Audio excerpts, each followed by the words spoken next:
तो सीधे मुद्दे पर आते हैं। हर सर्किट जो हम देखते हैं वो असल में एक पजल है जो बस सॉल्व होने का इंतजार कर रहा है। ये सिर्फ तारों और कंपोनेंट्स का जाल नहीं है, ये एक खेल है, सर्किट का गेम।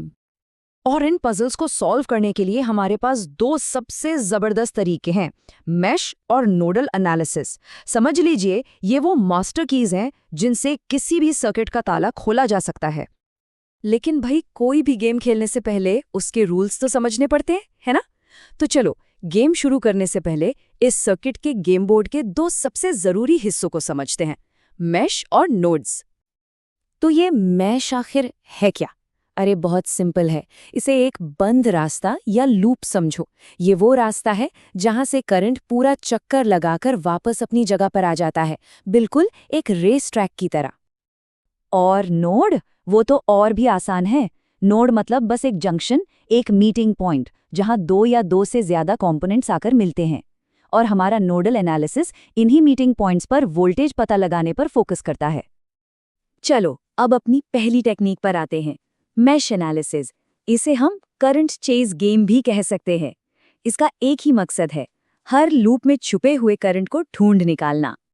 देखो, मैश एनालिसिस का पूरा खेल एक ही बेसिक रूल पर टिका है, किरचॉफ्स का वोल्टेज लॉ, या जिसे हम केवीएल कहते हैं। ये बस इतना कहता है कि किसी भी बंद लूप में टोटल वोल्टेज का जोड़ हमेशा 0 होता है, सब कुछ बैलेंस्ड है।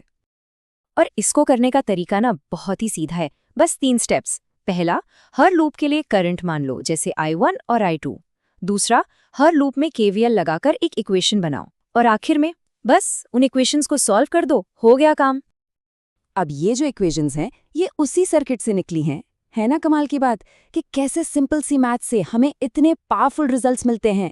बस यही तो मैश एनालिसिस का फंडा है। ठीक है, तो एक तरीका तो देख लिया, अब आते हैं दूसरे पर, यानी नोडल एनालिसिस। इसका नजरिया बिल्कुल अलग है। ये करंट का पीछा करने के बजाय पूरे सर्किट का एक वोल्टेज मैप तैयार करता है। और नोडल एनालिसिस भी एक बहुत जरूरी नियम पर आधारित है, किरचॉफ का करंट लॉ, मतलब केसीएल। और ये रूल कहता है कि किसी भी जंक्शन पर जितना करंट अंदर आता है, ठीक उतना ही करंट बाहर भी जाता है, कुछ भी बर्बाद नहीं होता। इसका प्रोसेस भी एकदम सीधा है। सबसे पहले एक नोड को ग्राउंड या रेफरेंस पॉइंट चुन लो, फिर बाकी हर जरूरी नोड पर केसीएल अप्लाई करो, और आखिर में नोड वोल्टेजेस जैसे VA और VB के लिए इक्वेशंस को सॉल्व कर लो। और ये देखो इसके रिजल्ट्स। ये इक्वेशंस हमें नोड A और नोड B पर वोल्टेज बता रही हैं। मतलब हमारे वोल्टेज मैप पर हमें पॉइंट्स मिल गए और अब हम सर्किट को बेहतर समझ सकते हैं। तो अब जब हम दोनों तरीकों को समझ चुके हैं, तो चलो इनका आमना सामना करवाते हैं। एक छोटा सा मुकाबला, जिससे ये साफ हो जाएगा कि कब कौन सा तरीका बेस्ट है।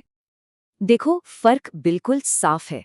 मैश एनालिसिस से हम लूप का करंट ढूंढते हैं केवीएल का इस्तेमाल करके, और ये तब बेस्ट है जब सर्किट में नोड्स कम हो। वहीं दूसरी तरफ नोडल एनालिसिस से हमें नोड का वोल्टेज मिलता है केसीएल की मदद से, और ये तब काम आता है जब सर्किट में लूप्स कम हो। और अब वो बात जिसका सबको इंतजार था, वो स्मार्ट शॉर्टकट, जिससे ये पता चलेगा कि सही टूल कैसे चुने ताकि सर्किट फटाफट सॉल्व हो जाए। तो ये है गोल्डन रूल, इसे दिमाग में बैठा लो। अगर सर्किट में नोड्स ज्यादा हैं तो मैश एनालिसिस इस्तेमाल करो, और अगर लूप्स ज्यादा हैं तो नोडल एनालिसिस इस्तेमाल करो। बस यही वो प्रो टिप है जिससे समय बचता है। तो अब बात एकदम साफ है ना? मैश और नूडल दोनों एक ही गेम को खेलने के दो अलग अलग नियम हैं। एक करंट का पीछा करता है और दूसरा वोल्टेज का नक्शा बनाता है, लेकिन मंजिल दोनों की एक ही है, सर्किट की पजल को सॉल्व करना। उम्मीद है कि ये कॉन्सेप्ट अब एकदम मक्खन की तरह साफ हो गया होगा। अगर हाँ, तो इस कोशिश को एक लाइक जरूर देना, और ऐसे ही मुश्किल टॉपिक्स को आसानी से समझने के लिए एड्यू स्टोरी को सब्सक्राइब करना मत भूलना, क्योंकि खेल अभी खत्म नहीं हुआ है। अगली बार हम सर्किट्स के एक असली मैजिक ट्रिक की बात करेंगे, सुपरपोजिशन थ्योरम। तुम मिलते हैं अगली बार।